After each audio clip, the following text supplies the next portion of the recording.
Hi, Mike. Thanks for helping me today. I'm excited to learn more about English words for the kitchen, but I don't know where to start. There's so much here. Hey, Sarah. No worries at all. The kitchen can have a lot of stuff, but we can start with the basics. Let's go over some common items you'd find in any kitchen. That way you'll feel more comfortable talking about them in English. That sounds good. What's this one called? That's a knife. It's used to cut food like vegetables or meat. We'll learn some more words like chop and sliced later. But for now, remember that a knife is a sharp tool you need to handle carefully. Got it. Knife. What about this big bowl here? That's called a mixing bowl. It's a bowl we use to mix ingredients together, like when you make cake batter or salad.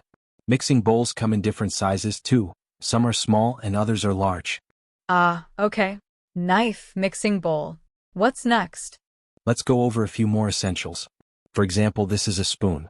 Spoons are used for stirring, scooping, and tasting food. And this smaller one here is called a teaspoon. Teaspoons are smaller than regular spoons, and they're used for measuring ingredients in small amounts. Oh, like when you put sugar in tea. Exactly. And for larger amounts, you'd use a tablespoon. Tablespoons are about 3 times the size of a teaspoon. So when you're following a recipe, these measurements are important to know. Knife, mixing bowl, spoon, teaspoon, and tablespoon. I think I'm starting to get it. What's this big one with holes? That's a strainer or colander. It's used to drain water from foods like pasta or washed vegetables. You pour the food into it and the water drains out through the holes. Okay, I see. So, I can use it when I cook spaghetti? Exactly. Now let's look at some cooking utensils.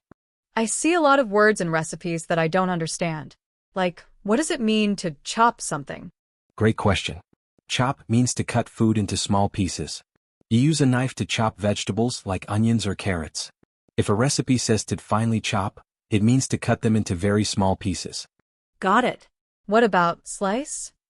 Slice means to cut something into thin pieces. For example, you can slice a tomato to put on a sandwich. Okay. Chop and slice. Any other common words I should know? Definitely. You'll also see stir.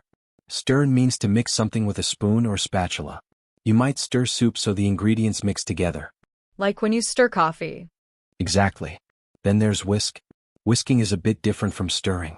You use a special tool called a whisk, which is shaped like a wire balloon, to add air into a mixture, like eggs or cream. It helps make things fluffy. Wow, so stirring and whisking are both mixing, but whisking makes things fluffy. Right. And then there's boil. Boiling means to heat water until it's very hot and bubbling. You might boil water for pasta or tea. I think I understand. Chop, slice, stir, whisk, and boil. This is fun.